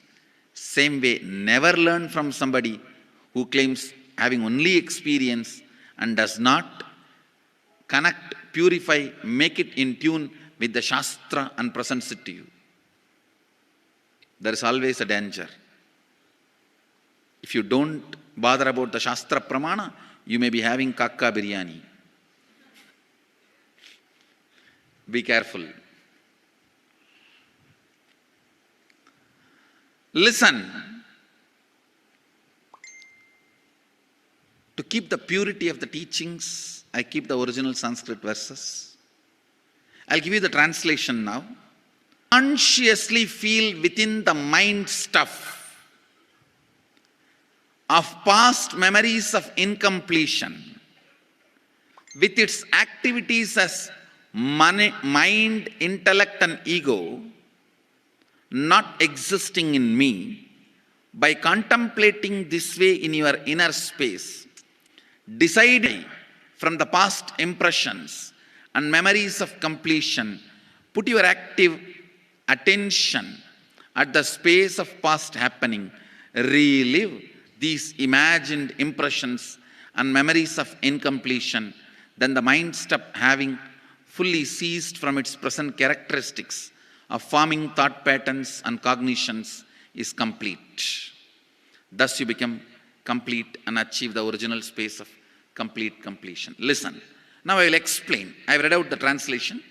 I will explain what to do. Now you wrote many of the patterns, incompletions, thought currents you are having about money, ideas, cognitions you developed about money from the young age. Do only one thing. Just go back to that same age when the incidents happened in you, the cognition started building in you, the beliefs started building in you, the idea started building in you, the perception started building in you. Relive the same situation. I am not asking you just remember. Remembering means,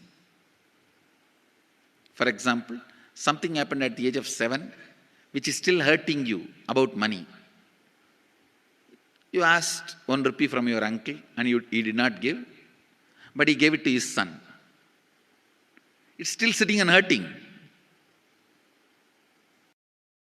If now you are 47, this happened 7. You being 47-year-old person and remembering what happened at the age of 7 is remembering. Forget you are 47. Forget who you are now. You may be having millions. Just become that 7-year-old who asked and did not receive. For you that 1 rupee must have been almost life. I have seen people, they develop even wheezing when they were not given as simple as a chocolate or an ice cream by their friend or family or brother. I have seen. Because for a child, it may be life. Just go back, forget who you are now. Become that person. When that incident happened, relive. Just see what has happened at that time. You will see many of the unknown, suppressed emotions will break. And I tell you, many diseases will be healed. I have seen people walking out of tumors, cancers, asthma, wheezing, just by completion. Because many of your diseases have their roots in some of the incompletions of the past. When you relive, many pain parts in you breaks. Pain bodies collapse. The pain patterns melt down, which completes many other issues which you don't even remember. I have seen when people do completion, to complete the wealth-related incompletions, suddenly they get into health because The same incompletions which created wealth issues only were creating health issues. When they melt down, people become free even from both. Listen carefully. I'll repeat once more. Now you would have written so many patterns, incompletions, thought currents, ideas, cognitions. Take few minutes. Go back to each incident, each pain, each hurting. Relive. Relive. Relive. Don't justify what happened. Don't try to console yourself. No consolation will work. No justification will work. Neither help others nor try to help yourself. Just relive. I've seen when somebody has tears, others try to console. No, relax. You are not more compassionate than me. Let me do that job. You don't interfere in my job. Let you just go through. Even you don't try to console yourself. That is not going to work. If something has to break inside, let it break. It's okay. When you relive, the powerlessness, incompletion, loses power over you. I'll guide you step by step. And I commit with you, I'll lead you all to completion. And I know how to awaken, trigger the incompletions in you and break them. Help you to relive and relieve. I am supporting all of you. Have courage. Let's clean up.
Just be alive for next 3 years. Don't die within next 3 years.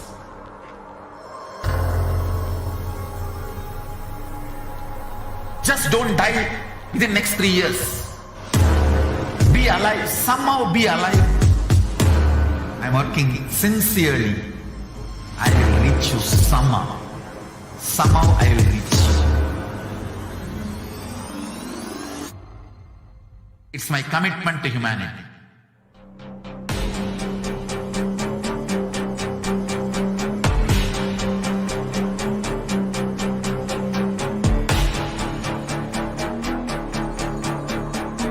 Just don't die within next 3 years. I will reach you wherever you are, whichever corner of the world you may be. I will reach you with enlightenment. You manifesting the space, state, powers, being Paramashivam. It is possible, and it is possible for you.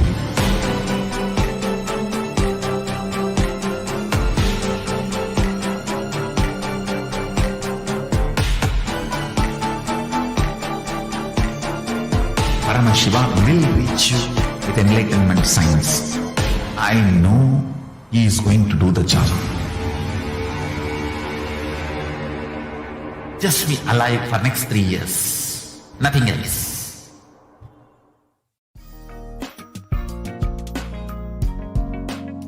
We get you health. We get you ability to build beautiful relationships in your life. We get you direct spiritual support, and we make sure you become wealthy.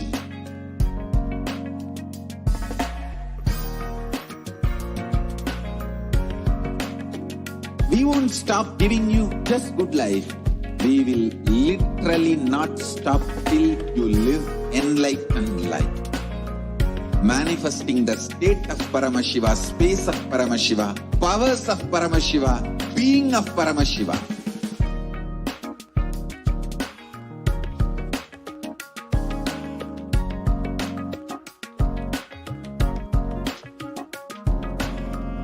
Whole world should become e-Kailashians. I want the whole world to know Hindus have some to contribute to the world.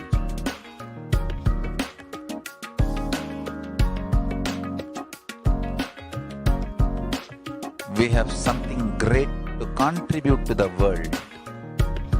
Let us do that.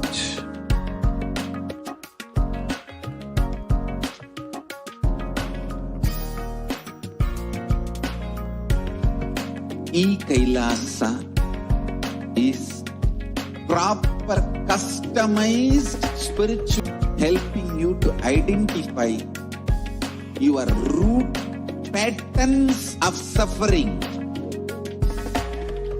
We have perfected the science of helping every individual from every cultural, religious, nationality background.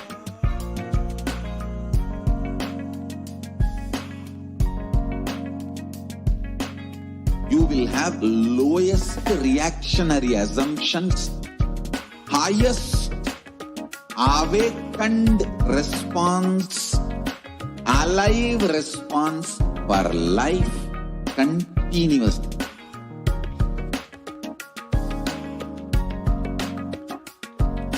E-Kailasa is enlightenment ecosystem, literally enlightenment itself in your own home, wherever you are. Proper customized spiritual service helping you to complete with your life negativity, withdrawal from life, self-hatred, self-denial, self-doubt, so much of tiredness, laziness. We can support you aligning your diet, your attitude, your aptitude, your understanding about life. We can help you with everything.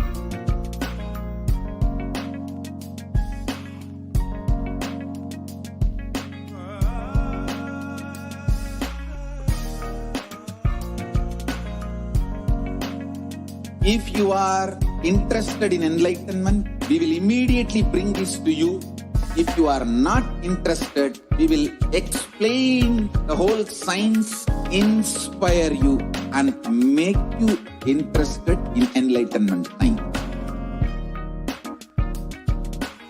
We need to cater this enlightenment science to the whole world wherever they are. Because enlightenment is the birthright of all human beings. Kailasa is responsible to provide that to all human beings.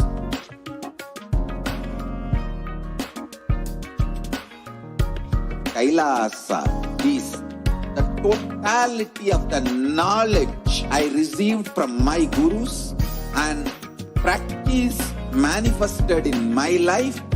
Perfect millions of people from all cultures, time zones, backgrounds, genders, nationality, race, from every creed.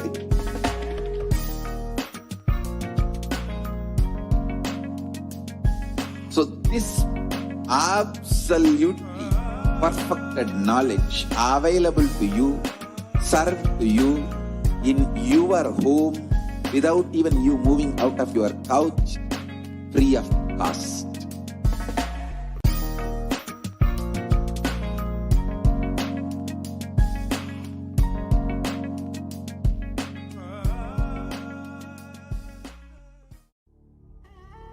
What I mean by the word e-Kailasa, listen intensely. Enlightenment ecosystem, literally enlightenment itself, in your own home, wherever you are. If you cannot come to Kailasa, it's okay. Kailasa can come to you. Kailasa coming to you is e-Kailasa.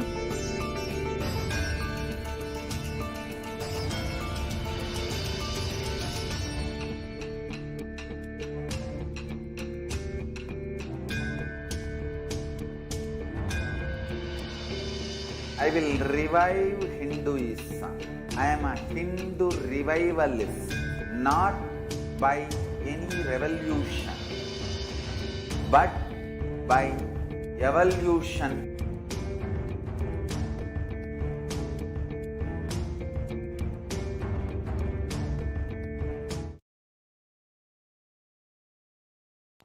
Nithyanandam, welcome back to all the viewers after that very quick break. And for those of you who are joining with us from the very beginning, I hope that the program so far has been extremely comfortable and has been a smooth process.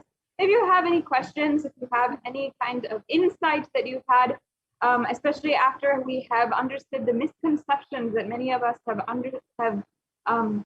had about wealth, please do comment, and I'd love to see your comment in the comment section, either in YouTube, Twitter, on Instagram, or on Facebook.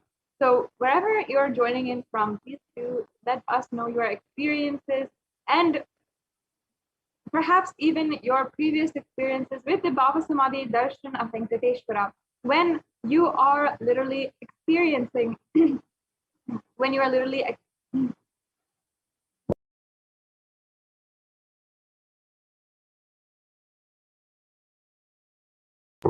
the Baba Samadhi Darshan of Bhagavan Sri Venkateshwara. Now, we're going to be heading into some of the most exciting, insightful segments of this program, including the Venkateshwara readings. But first, before that, let us first analyze and come to a deeper understanding about ourselves, how we manifest wealth in our life.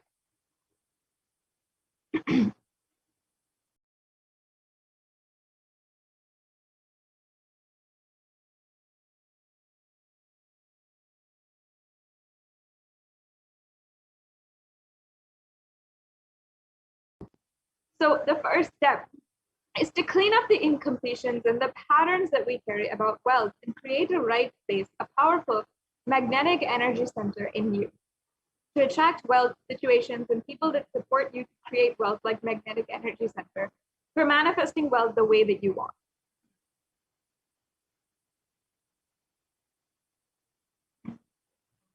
And now we're going to be entering into a wealth exercise, a very powerful exercise. It might be very simple, few steps. It'll really open up new layers about your cognitions about wealth. As we were discussing earlier, wealth manifestation is not just about what we are desiring, it is about what we believe. We have to fundamentally change our cognition about wealth. Only then we can manifest wealth in reality.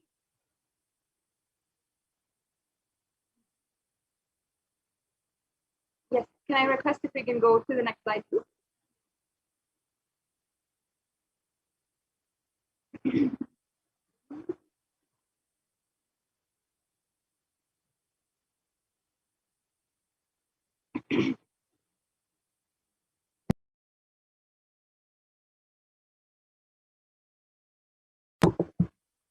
Yes, so now the first 5 minutes, let's dig out all the incantations that you carry about money.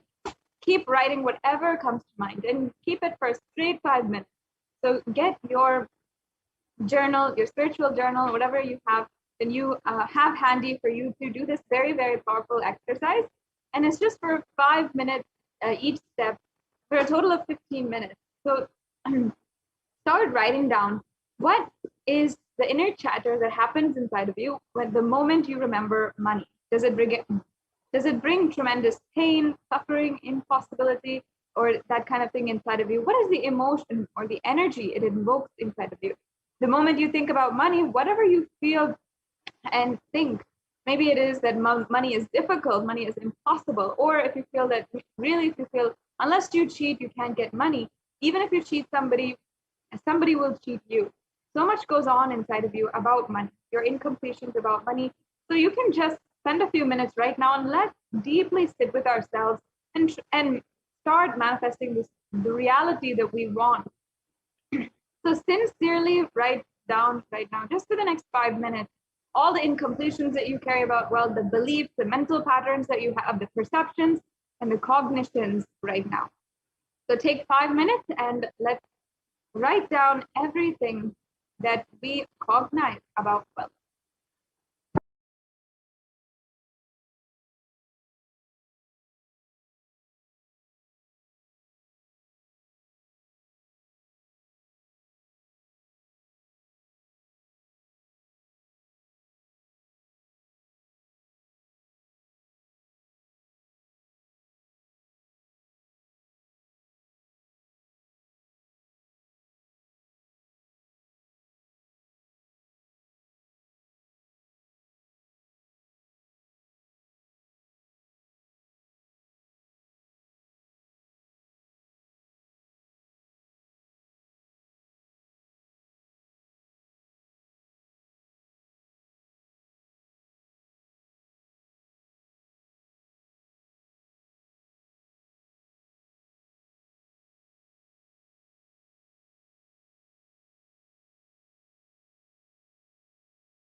So take the last minute now and let us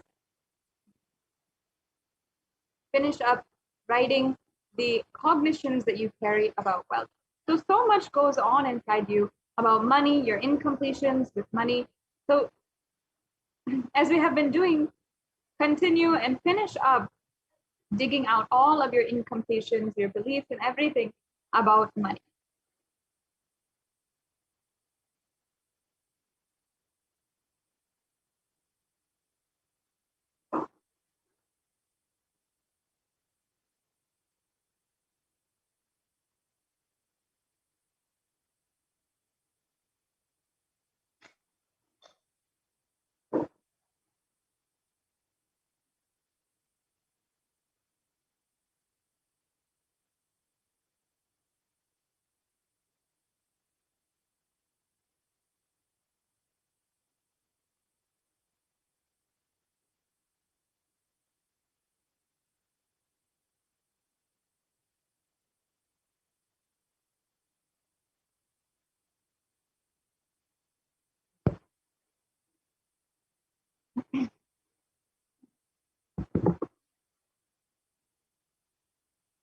Yes. So now the next step. Each belief or cognition starts from a particular incident. Now let's spend 5 minutes and identify the incident when the wrong or incomplete beliefs about wealth started forming in you. And we'll take a few minutes to relive and relieve, complete those incompletions. Go back to the same age when the incident happened, when the idea or belief or perception started building inside of you. So just take a few minutes right now, and you'll see that this really opens up yourself to you.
Yes.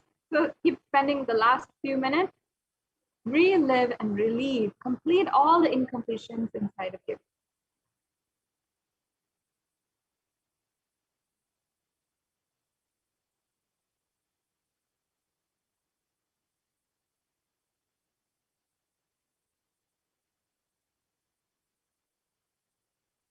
Just keep going for a few more minutes and spend as much time as you need and complete all the incompletions which are inside of you on money.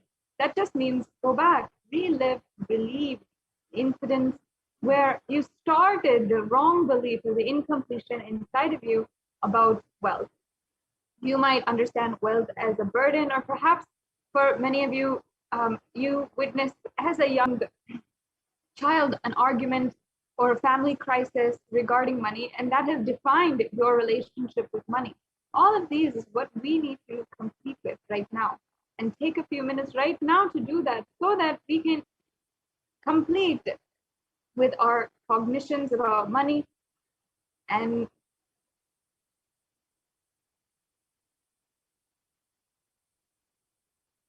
start manifesting the reality that we want.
Yes.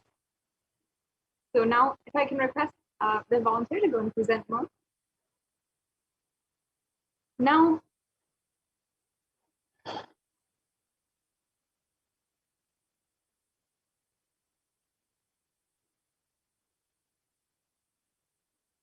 we can go on to the next slide.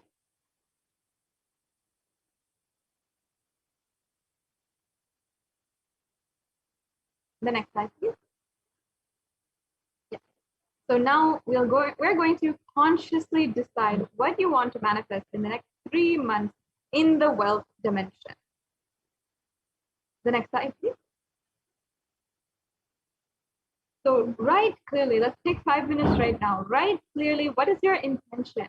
What you want to manifest in 3 months in the field of wealth. Whatever you think as wealth, you may think you may think more than money, currency, or a person as well for your life, or situations as well for your life, or some being active. People feel even extraordinary powers as their wealth. So whatever you consider as wealth and you want to manifest it and attract it in the next 3 months, please pen that down right now.